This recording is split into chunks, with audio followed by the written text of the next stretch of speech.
Okay, 70 Dodge Dart update. So it pretty much runs. I have to do some little things to it. For starters, I need to go in and change out the ETC sensor. I think when I put this in, I might have put in Teflon tape, and that's why this isn't probably grounding. I think if I took an ohm meter and I read it from here to the to a good ground, I don't think I get a reading. But when I ground this out for just a split second, the gauge goes up, so obviously the temp gauge is working well. That's another little thing I have to sort out. The next thing I have to do is change out the master cylinder. There's a problem. I don't know why I did this, but this was kind of stupid. I left the old master cylinder in, and as well as the brake booster. So I'm going to replace both of those pieces. It's externally leaking, as well as it's not holding a pedal. So it's one of those things that when you put the car together, you're trying to save money here and there, and in the end, you wind up spending more money, and you should have done it in the first place. Change out those parts, because I didn't know the history. This car was kind of a driver, but it really wasn't when I started it. It didn't run well enough to go, like, it went down the road for about a mile, but I don't know that I would have, before I did this, I would have taken it further. Didn't feel like a solid car when I started off with. But then the other issue I had was the fuel tank sending gauge. That also didn't read well. It wouldn't read at all. So I had to, and maybe I'll show you a clip of this later, but I wound up adding a ground to the sender to make it, and that made the gauge work fine. Because when I grounded the sending unit connector and momentarily turned on the key, the gauge fluctuated, moved. So obviously the gauge is good.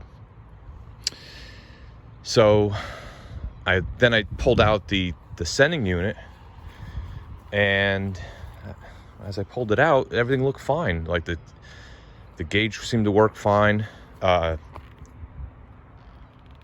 When I applied a ground to it outside on the ground, and I was like, well, why don't I just add a ground?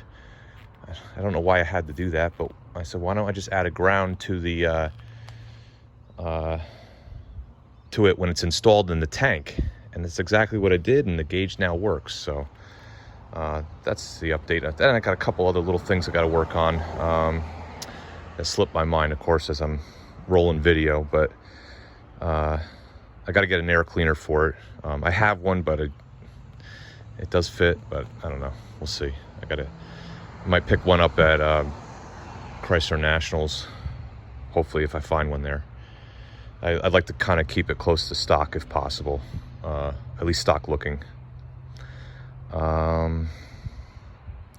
Otherwise, it runs well. I might roll a video on that later, when I get a chance. And then, so I was talking about a 73 Challenger, and I picked this up, I guess 2018, I don't know, 2017, 2018, and I accidentally stumbled upon this thing. So I was not looking for this car. I'm always looking for this car, but I wasn't purposefully going out there and looking for it. And it's a 318 904 trans, which is all good. Frowny face Challenger, which I'll be changing, just because every time I touch or look at something on this thing, it's all rotted. For starters, I got new inner fender, whatever you call these things, inner fender panels, because you can see here a little bit of rust right through, and on that side as well. It's not through on that side, but bad enough. The frame rails on the front are fine. The rear, questionable. So I ordered new frame rails, and I got them, actually. I've been collecting parts on this for the last couple years since it's been sitting here. And, I mean, someone sprayed this car, I don't know how many years ago. The original guy told me, oh, it was sprayed 10 years ago. Yeah, I guess that's possible. But, you know, everywhere. I'm sure if I ground that little piece that I just showed you, I'm sure I'd find bigger sins in this thing. This fender is the better of the two. And then whoever painted this, I mean, they did such a shit job. I mean, here's something, right? You know, like, at least take the freaking lens out, you know? So, I don't know. It's just but I got this car, again, I stumbled upon this. I wasn't really looking for this car. It was a mile down the road from my house. And, it was one of those deals that I was like, oh, I better jump on it. It was such a good deal at the time. Even though it needs so much work. This actually drove. He drove it. And the reason why I know, I mean, not only did I know it drives because I drove it, but it was inspected in 2018. So obviously it was running in New York State. I'm in New Jersey, but I'm right on the border. So, and then we'll show you the rust, more rust. So right here, of course, probably very typical. And then there, obviously because of the vinyl. So I don't know what I'm gonna do with that yet. Part of me just wants me to patch that in because I'm thinking of putting the vinyl back on. So we'll go with that. And I said I was collecting parts earlier. And I already picked up frame rails. And this is the floor pan.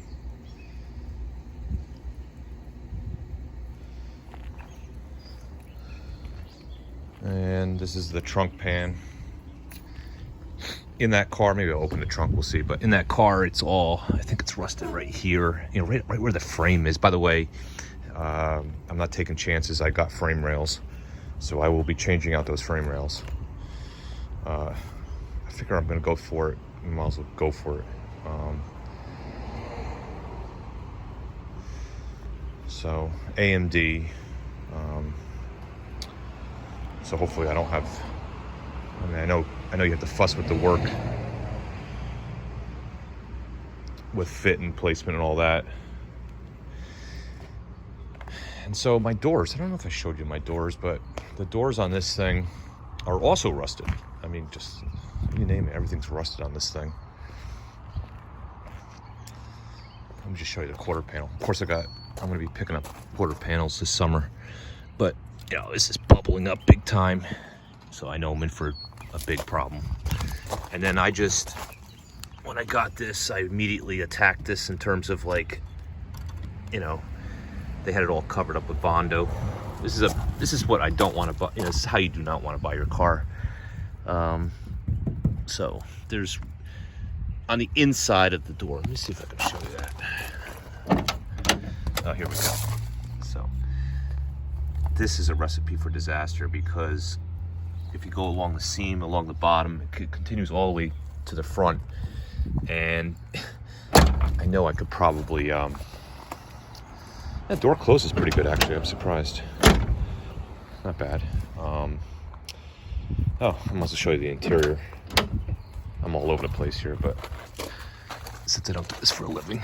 Okay, so I'll show you the rusted floor. There we go, nice little hole. Actually, that's the worst of it. So, but I was like, oh, should I just do that? And I don't know. I looked at the whole darn floor. There's a little of everything all over the place. So, little holes all over the place, so it's not worth it. And I've learned, that's the one thing I learned about this car when I was doing all the work on it. I had done patch panels here as well as here. And when I did all that work, and I'll get to the side in a sec, but I did it on this side as well. Again, here and here. So this is a little bit of an experimental car for me. So, because this is the first time I did in a long time this kind of work. This side, I think I flange welded this, okay? Right about here, I think is where I did the work. And then back there, I butt welded. I figured, well, let me butt weld these. It turned out okay. And then I was talking to a couple of body shop guys. My dad used to own a body shop. And I was talking to a couple of body shop guys, and they're like, well, how about you get that Bond glue, I think panel glue, whatever they called it. And I panel glued this guy, and I panel glued this guy. So we're gonna find out over the years what's gonna really hold up. What I liked about the panel glue, of course, is no warpage. I didn't have to sit there and try and straighten the metal out after I MIG weld, and I was very good. I made sure I cooled off each weld after I was done. But I don't know. I felt like there was still potential problems. Like, I don't know how great it was, but this is all a learning curve here. So anyhow,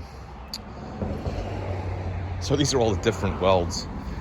I immediately epoxy primered after I exposed all metal and welded everything. I was talking to body shops, local body shops. They're like, well, after you're done welding, immediately, well, not immediately, but that same day, cover it up with epoxy primer. And this way you don't have flash rusting. So I did that. So that's the one thing I stayed on top of this car, is making sure that bare metal was immediately addressed. And so that was it on that. And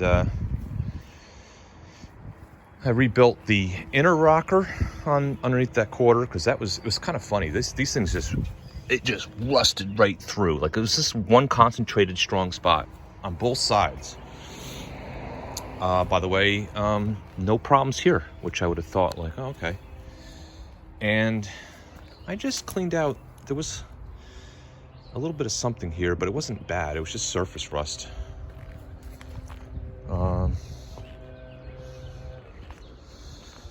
This car is I had a parts car, and the parts car came with these wheels, ironically. and it came with these scoops. So, and it came with a bunch of other stuff, but just off the top of my head, I immediately used those two pieces, and I think I used the front seat. I've used a bunch of other stuff too. So, but suspension, drilled rotors. I don't know why I put them on, but I don't know. I'm just looking to go to the local cruise night with the thing, not race it. So now, I don't know if you noticed, I have the traction bars on there, and in Mopars, you're not even supposed to have those, because apparently the way their leaf springs are set up.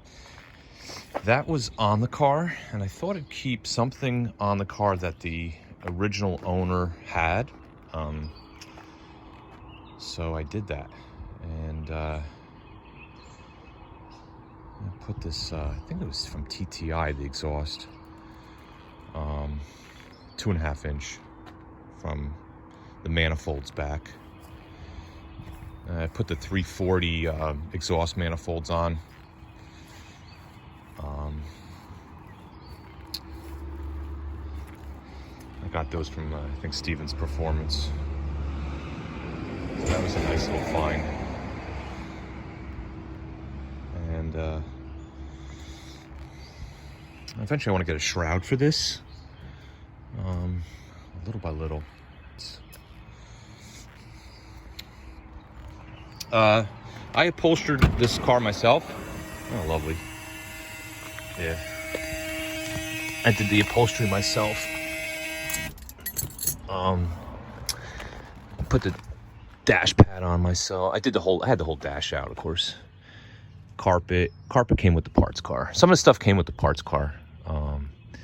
But I learned how to do upholstery really quickly. I actually did it in the dealership when I worked for a dealership. I used to do everything at that dealership. They'd have me doing water leaks. I had to fix the stupid slider door, Windstar.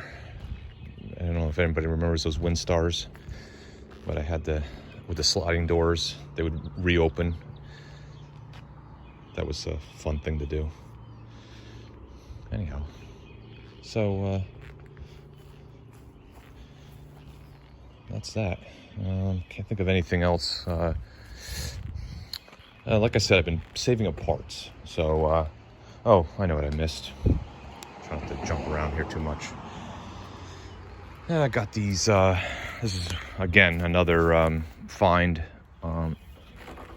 These are door shells, and I thought, well, with rolling these seams, if I were to get skins, I know my dad told me years ago, don't do it. I mean, well, he says do it, but he's like, if you can get a door shell, he's like, you're going to be much happier. He goes, otherwise, if you don't know what you're doing, you could potentially have a seam, filler here. Now, who knows? I'm going to block sand this, of course.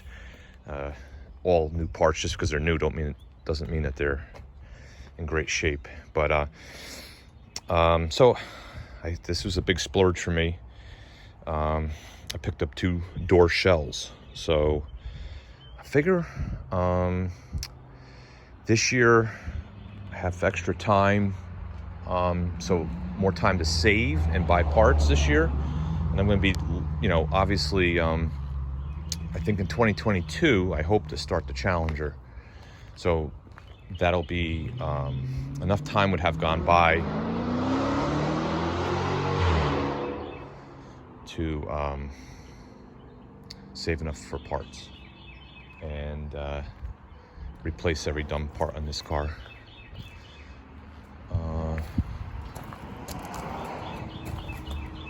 So I'm thinking about a vinyl top again, a black one, not a white one.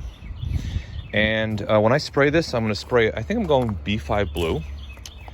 And I'm going to put an RT hood on it. And I'm going to put the TA fin back here. Look at this rust here. This is something else. By the way, underneath, I got a new trunk. Oh, I should tell you this. I bought a new trunk. Not skin, but the whole trunk lid. Again, because I know once I dig, from past experience, I dig into this is going to come bite me in the ass later on. So,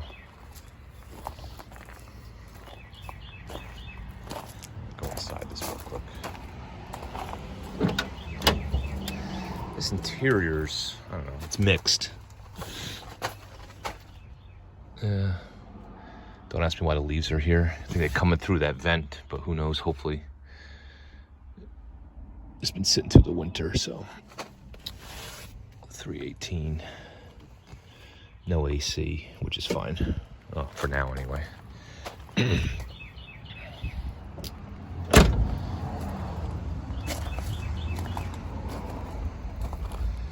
Oh, I need a dash pad.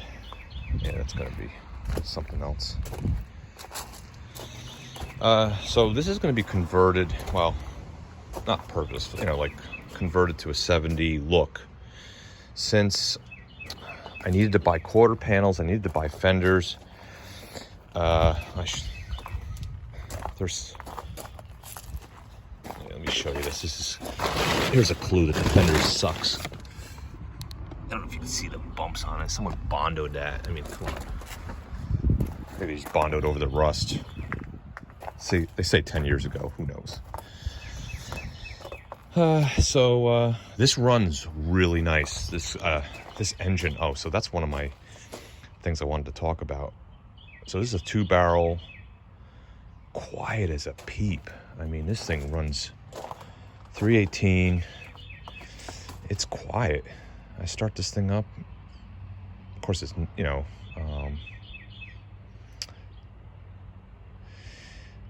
don't know what to do with this, whether I should put this back in the car. My thoughts were keep the, rebuild the bottom end kind of stockish. I don't know. I'm still thinking this one through. And then just put an Edelbrock intake with a 4-barrel. And I think this car I don't know. I'm thinking about putting headers on this one, because this one, there's room for it, not that Dart. That Dart, it's a nightmare to put headers on it. As a matter of fact, when I got that car, it had headers on it, which, if headers are, I think they bought those headers from the 1990s, and I don't know, they just butchered the whole job. So I took them all out. Anyhow, back to this car. This is mostly stock, this car, like from what I can tell. They didn't do much of anything. They still have the, emission controls and such. So I was going to put the 318 back in it. This is my thoughts. And whether I port the stock heads or, and this is where I'm kind of leaning towards aluminum replacements for the heads. And the reason being is I'm going to have to do a valve job on these heads. It's going to have to be addressed. I'm going to be paying a machine shop. By the time I'm done, by the time I do all the porting, I can probably pick up a set of Edelbrock heads for like, I don't know, $1,200 or something, a set of Edelbrock heads.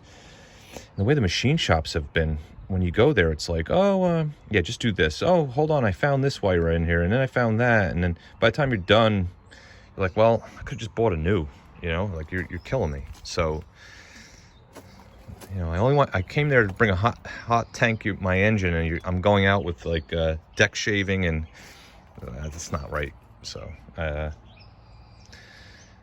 but anyhow, so I went off on a tangent. So this is, 318. Looks like everything's stock for the most part. Stock replacements if something went bad, of course, like a water pump, which you can see clearly. And so thinking 318 with a 4-barrel, what 4-barrel, I don't know yet, but whatever. So possibly headers, possibly aluminum heads. Yeah, that's my conundrum. I'm not sure which one to do. If anybody wants to comment on whether I should run the stock 318 heads and port them and just do a valve job, or just do a set of Edelbrocks on there. Because if I remember, the intakes valve is kind of smaller. I'm not sure if they're 1.8, and I need to have them, well, I don't need, but I don't even know if they're 1.8, whatever. I know the exhaust is 1.6. I think the intakes are 1.8, I think. Anyhow, I would like to put in 2.0, but maybe that's too much flow for a 318. And maybe I should do a 30 over on this. I don't know. These are all things I'm thinking about. I have more than a year to think about that. So anyhow, so I just showed you a bunch of rust. I think the only thing I didn't show you was the trunk pan and the underneath. But trust me when I tell you, I mean, there's no gaping holes in the frame rails. It's not that. As a matter of fact, I didn't even try to stick a hammer through the frame rails. They just seem right on the edge of rust. So, I know what I got to show you too. I got a new tail panel. I did the 1970 tail panel. So 1970 tail panel. Yeah, you can probably see that in here. So we're gonna change it over. Like I said, I'm touching everything on this car, so I figure give me something to do with my MIG welder for a few years while I drive that.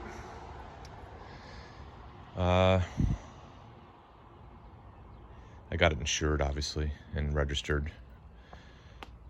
But so I should be able to drive that around. Maybe I'll have some footage of that later this month. And that's it. Yeah, just an update. Figured I'd talk about everything instead of showing you stuff, because I seem to never have time to film and do something at the same time. So I don't know what it is. The brain is either fix car and not video, or video and just show and talk about it. So I think that's about where I'm going to go with this and maybe I'll show you some stuff. Who knows? Talk to you later.